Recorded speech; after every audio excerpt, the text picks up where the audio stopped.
Mesdames des valeurs, bienvenue dans votre magazine Un jour une femme, ce magazine qui vous permet de découvrir l'univers de la femme dans toute sa diversité. Et pour aujourd'hui, nous vous présentons une histoire inspirante d'une vie d'avant et d'après d'une grande dame qui est autrefois reconnue comme une star de télévision à Lubumbashi, mais aujourd'hui est devenue une servante de Dieu, mieux encore femme d'un pasteur. Mais la question est de savoir quelle a été la cause de cette belle transformation. Les réponses dans l'histoire de Salvani Marraine.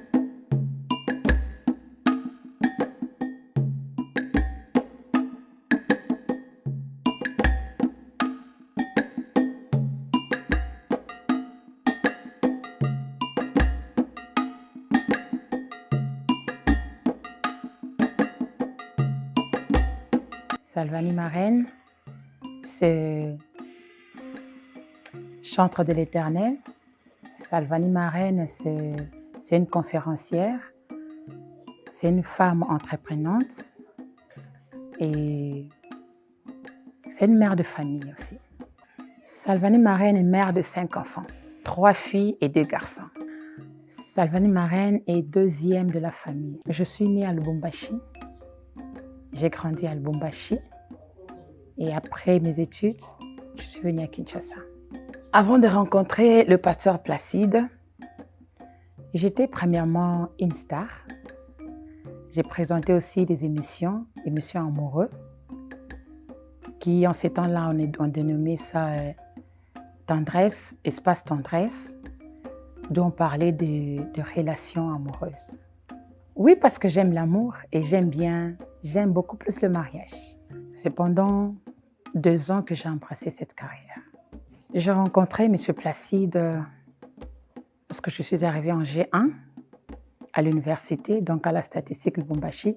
C'est là que j'ai rencontré M. Placide, qui est aujourd'hui mon mari. Bon, lorsque nous nous sommes rencontrés, il était intercesseur à l'église, la NCD Lubumbashi.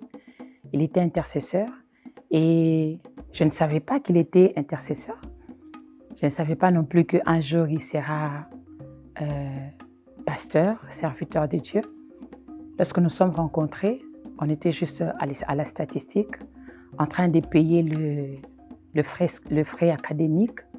C'est à ce moment-là qu'on s'est rencontrés, parce qu'on s'est tous retrouvés dans une file d'attente, en train de vouloir payer le frais. Et c'est là qu'il y a eu un monsieur qui a lancé lui, il a posé une question à un monsieur qui était juste devant moi et ce monsieur-là, il parlait qu'anglais. Maintenant, M. Placide ne connaissait pas l'anglais. Il s'est débrouillé quand même un tout petit peu en anglais. Et c'est à ce moment-là, quand moi j'ai entendu cela, j'ai souri. Et après avoir souri, il m'a posé la question, mais mademoiselle, je suis en train de vouloir payer, me renseigner sur comment payer le frais. Et toi, tu te moques de moi. J'ai encore souri et c'était ce jour-là que l'histoire a commencé. Lorsque j'ai appris qu'il était intercesseur, je l'ai facilement accepté. Pourquoi? Parce que lorsque nous nous sommes rencontrés, j'avais une maladie, j'avais une malformation en fait au niveau du cou. Là, quand vous regardez, vous n'allez pas le remarquer parce que Dieu est tout-puissant. J'avais une malformation au cou. Et quand nous nous sommes rencontrés, il y a des choses que Dieu lui avait dit à mon sujet. Et il a commencé à me parler sur ce que je vivais, sur la maladie que j'avais. Et c'est ce qui m'avait beaucoup plus tiqué. Et lorsque nous avons commencé à parler, ce n'était pas directement qu'on parlait de relations amoureuses ou quoi que ce soit. On était juste en train de parler sur le fait qu'il devait m'amener dans son église voir son pasteur et pour que son pasteur puisse prier pour moi. En fait, j'avais une masse au niveau du cou. J'avais une masse au niveau du cou et cette masse-là a duré à peu près 11 ans. Cette masse a duré à peu près 11 ans. Et lorsqu'il avait vu cette masse-là, il est rentré chez lui à l'église et pendant qu'il priait, Dieu lui a dit que je t'envoie cette fille-là pour que tu puisses l'encadrer, pour que tu puisses la redonner ce goût-là de vivre, pour que tu puisses aussi l'aider. Et malgré cette malformation-là, il est venu, il a commencé à me parler sur ce que je vivais, comme je le dis. Il m'a parlé, et les choses qu'il me disait là, ce sont les choses qui étaient vraies et ce sont les choses que je vivais. Quand bien même que je n'étais pas avec lui, mais quand il me parlait de ces choses-là, je me suis dit, bon, là, c'est la vérité, alors je dois m'accrocher à cet homme-ci. Et c'est comme ça que je me suis accrochée jusqu'à m'amener à l'église pour que son pasteur puisse commencer à m'encadrer et à m'aider aussi dans la prière. Parce que ça fait 11 ans et je suis allée dans des différents hôpitaux pour qu'on puisse trouver la solution. Mais malheureusement, on n'a pas pu trouver la solution. On s'est dit, bon, on doit alors prier que Dieu puisse intervenir. Parce que cette maladie-là avait commencé, un jour j'étais bien endormie. Et le matin, à mon réveil, comme ça, je me réveille, je trouve qu'il y avait une masse au cou. Et comment expliquer ça? Impossible. Et le même jour-là, nous sommes rendus à l'hôpital pour que le médecin puisse quand même nous dire qu'est-ce qui se passe, comment est-ce qu'on peut faire pour la soigner, qu'est-ce qu'on peut faire, comment.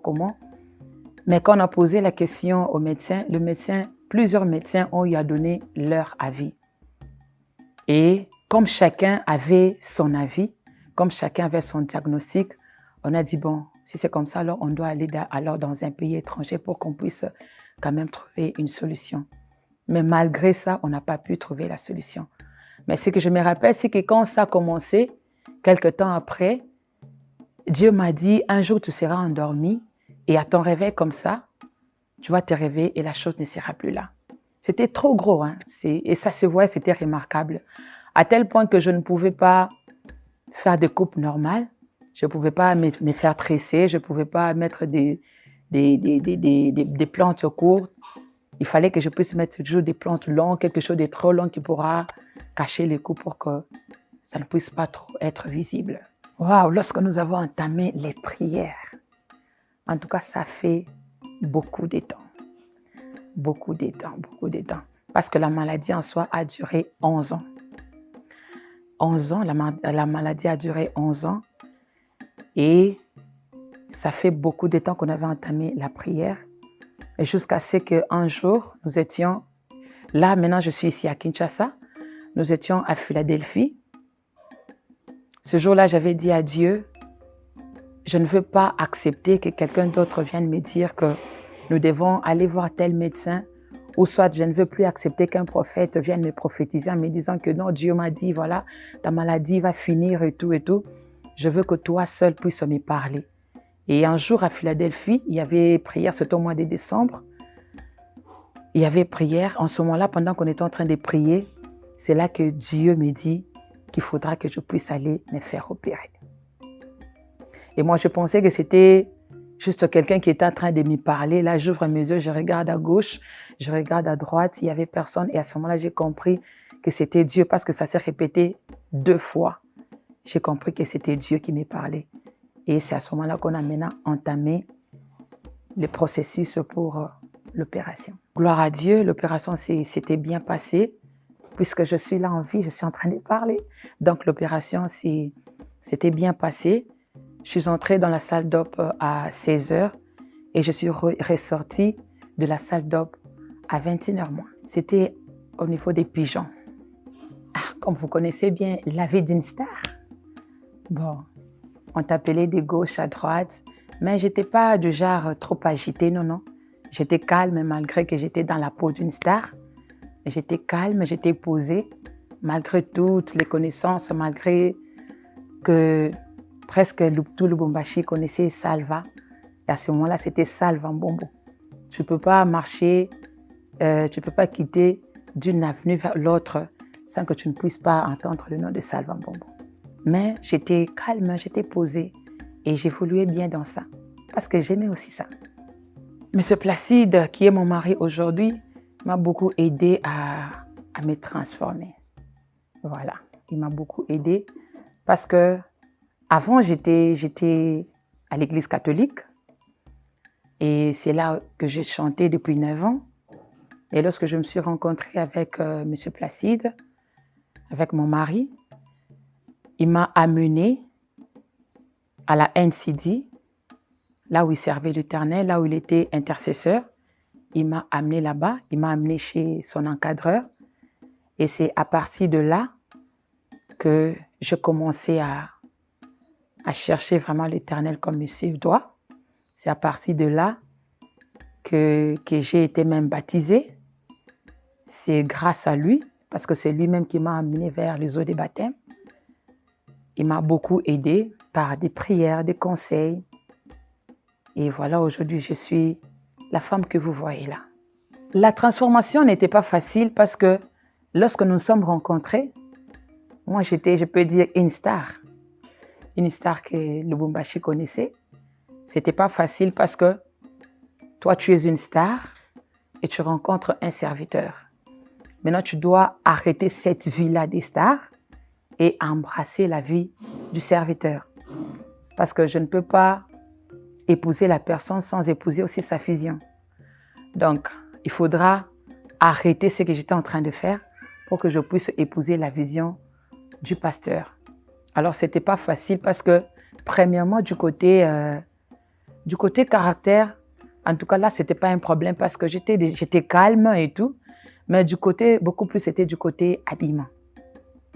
Du côté habillement, c'était compliqué, c'était difficile parce que je ne mettais que des petites choses. Et lui, en tant que serviteur, il doit marcher avec une femme qui est digne et tout.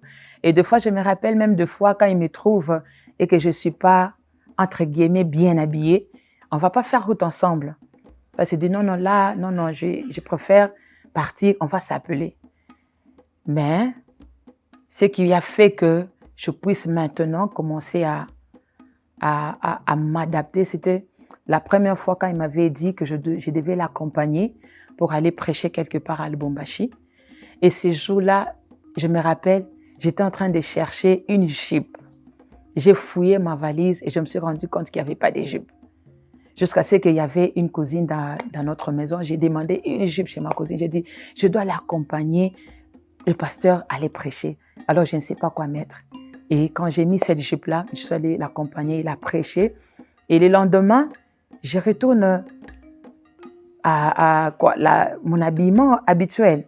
Et pendant que je marchais, comme le Lubumbashi n'est pas trop grand, et de gauche à droite, j'étais en train de me rencontrer avec les gens qui me saluaient. Bonjour maman pasteur, bonjour maman pasteur. En fait, moi, ça me gênait. Je me disais, on me dit, maman, on m'appelle maman pasteur, la femme du serviteur de Dieu, mais la façon dont je suis habillée, en tout cas, c'est pas digne.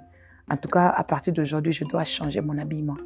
C'est à partir de ces moments-là que je me suis dit que non, je dois me conformer, je dois commencer à changer mon habillement. Avec l'aide du Saint-Esprit, le Saint-Esprit m'a aidé à changer et à épouser complètement la vision de mon mari. Bon, de quitter de l'église catholique à une autre église, ça n'a pas bougé ma foi parce que tout en étant à l'église catholique, j'étais dans le groupe charismatique. Et dans ces groupes charismatiques-là, on priait comme si on était dans une église de réveil. Alors, changer des églises n'a pas été pour moi une difficulté.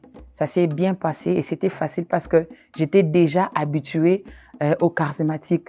Parce que dès que tu arrives au charismatique là-bas, donc c'était comme si tu vas te rendre compte que tu n'es pas en fait à l'église catholique, tu es dans l'église de réveil. Parce que ce qui m'a beaucoup plus aidé, c'était le charismatique. Bon, avant de me marier, Dieu me parlait souvent sur ça. Dieu me disait que tu seras la mère des multitudes. Mais je ne comprenais pas ce que cela voulait dire.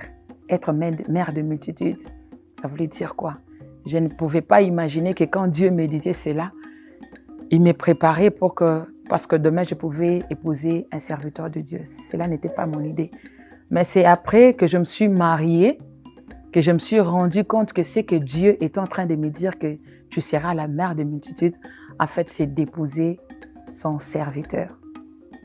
Pour bien soutenir d'abord un mari dans sa vision, il faudra d'abord épouser cette vision-là. Ce qui m'a facilité la tâche, c'est que j'ai épousé la vision de mon mari. Parce que dans sa vision, il y a aussi une partie de ma vision. Pour que je sois aussi une femme accomplie, il faudra que je puisse épouser la vision de mon mari. J'ai épousé sa vision parce que dans ce que Dieu est en train de me dire, je me suis rendu compte que dans la vision de mon mari, il y avait aussi une partie de ma vision. Et quand bien même être femme d'un serviteur, ce n'est pas quelque chose de facile. On prie toujours que le Saint-Esprit nous donne cette capacité-là. Et la plus grande chose, c'est qu'il faudra avoir un grand cœur. Et gloire à Dieu, il m'a fait grâce, il m'a donné un cœur de mère. En tant que femme du pasteur, au début, oui, j'ai rencontré quelques difficultés. Et c'était que pour qu'on puisse t'accepter, c'était un peu difficile. Parce que quand on parle d'une église, on voit le pasteur. La femme du pasteur, elle, on la voit peut-être pas et pas très souvent.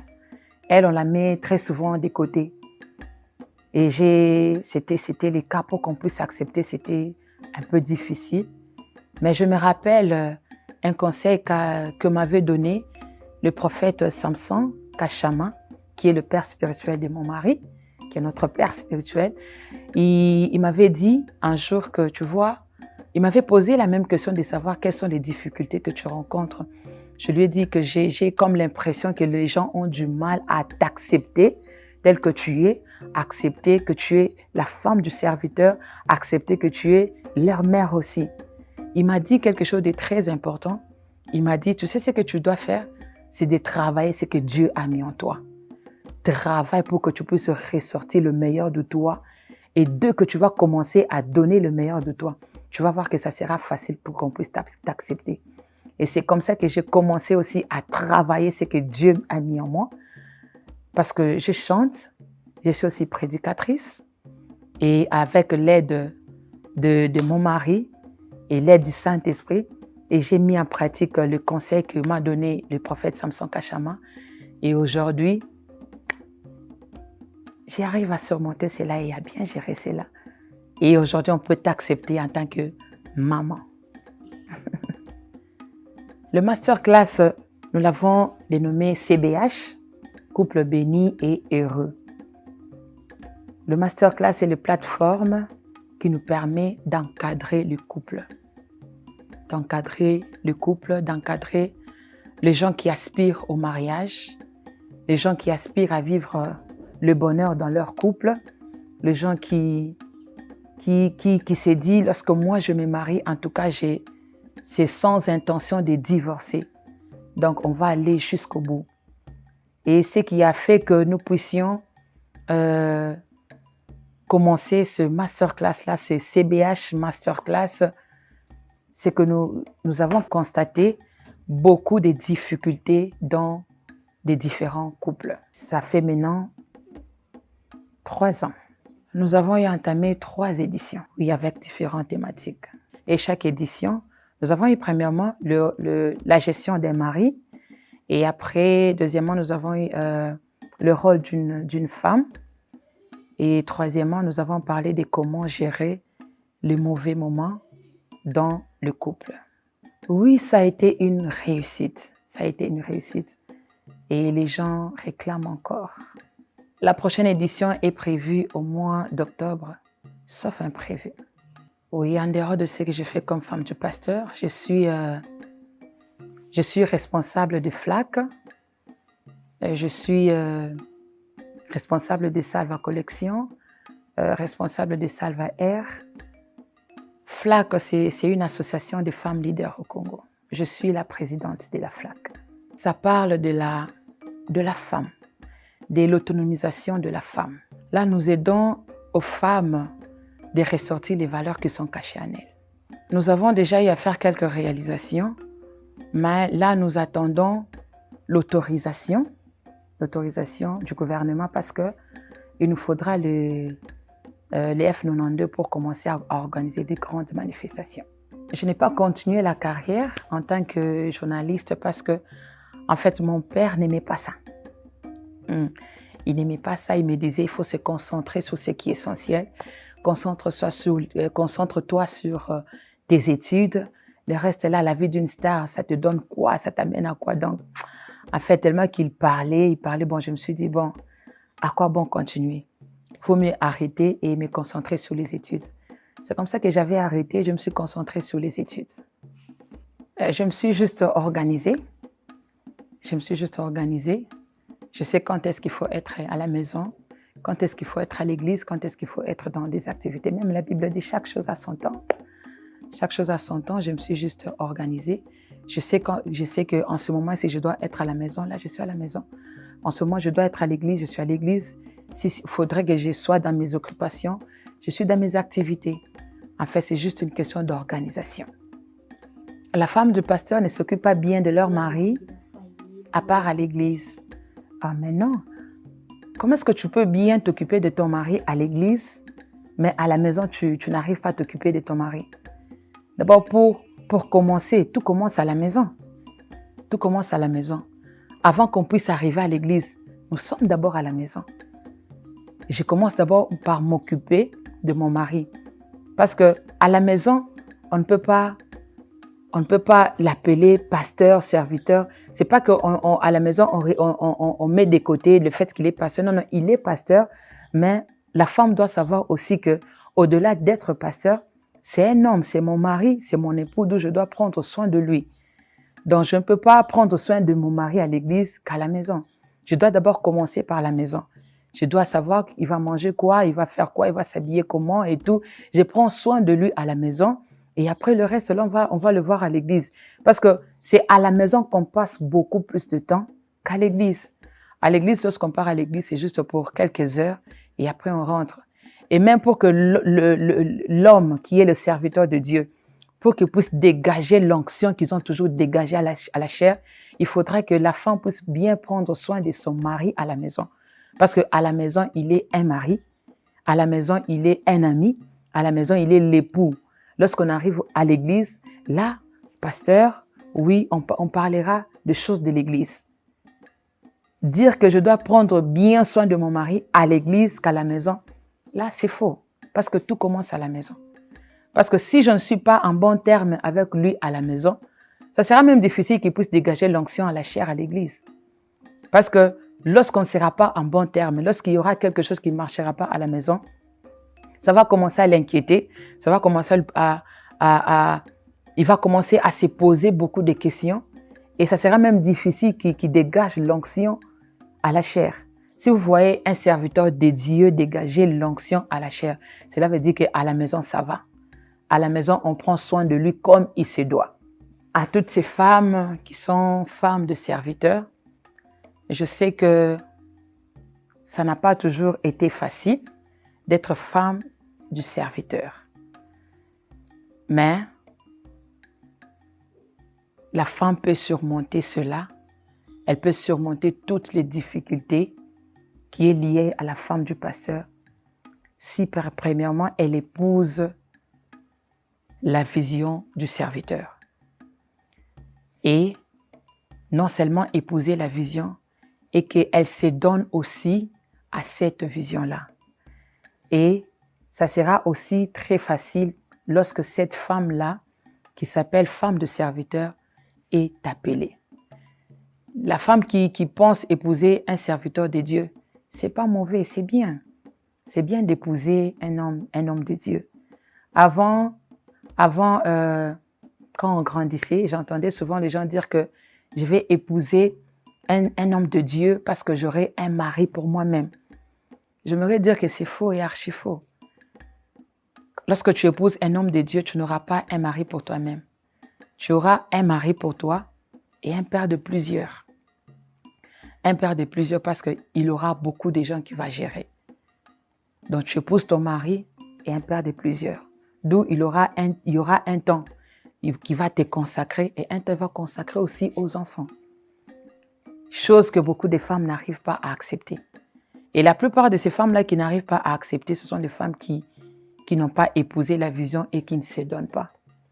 Lorsque tu es femme de serviteur, il faudra que tu puisses te donner dans cette vision-là, que tu te mettes aussi à faire quelque chose dans cette vision-là, que tu aides ton mari dans cette vision-là. Parce que lorsque tu accompagnes l'homme, prenons par exemple dans la Bible, c'est à l'homme qu'on a donné, c'est à Adam qu'on a donné la vision.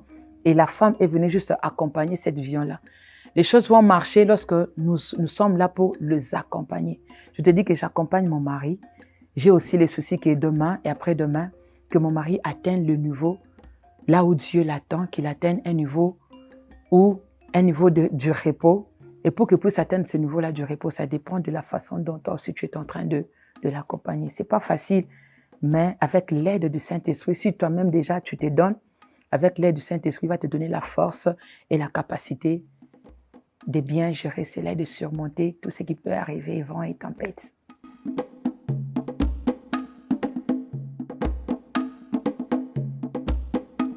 Et oui, une belle rencontre qui a apporté un changement positif dans la vie de Salvané Marraine, épouse du pasteur Placide Marraine de l'église centre évangélique Les Adorateurs. Comme j'ai toujours dit, chaque relation peut influencer de manière positive ou négative la vie de chaque partenaire. Mais c'est à toi de faire un bon choix. Et bien, j'ose croire que cette histoire a trouvé place dans la vie de chaque femme qui sont en train de nous regarder. Et nous sommes déjà à la fin de notre magazine, mais bien avant cela, toutes nos condoléances à la famille Tounassi du pasteur Massilo Tounassi qui a perdu sa femme, une grande dame qui a su soutenir sa vision dans son église, la compassion. Et nous ne pouvons que souhaiter paix à son âme. C'était Naomi Mukong à la présentation et Freddy Vozantoko à la réalisation. Merci à vous de nous avoir suivis et restez branchés pour un tout nouveau numéro de votre magazine Un jour, une femme, leurs histoires, votre motivation. Ciao!